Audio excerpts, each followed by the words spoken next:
Mahigit 3 milyong pisong halaga ng unregulated vape products na harang ng mga otoridad sa Parañaque City.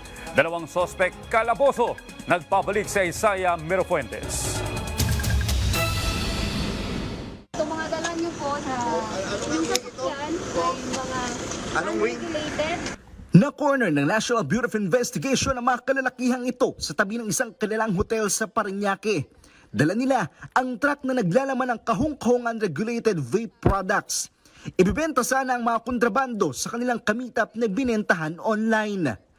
Arestado ang 2 lalaki na naaktuhan sa pagdadala ng mga iligal na produkto. Marami na kaming natanggap na reklamo tungkol dito. Unregulated, substandard. Kung yung regulated nga masama sa ating health, yung unregulated pa kaya, yung substandard pa kaya. Posibleng karamihan sa kanilang mga parokyano ay mga kabataan. Malaking posibilidad at base na rin sa impormasyon nga ng na nakalap natin during the debriefing, marami pang involved na mga kaidaran nila. Mahigit sa 3.3 milyong pisong halaga ang nakumpiskang vape products. Walang tax stamps ang mga produkto kaya hindi aprobado ng BIR at ng DTI. Ayon sa DTI, flavor din ang mga vape kaya pinagbabawal. Nagagamit kasi ito bilang pangakit sa mga kabataan.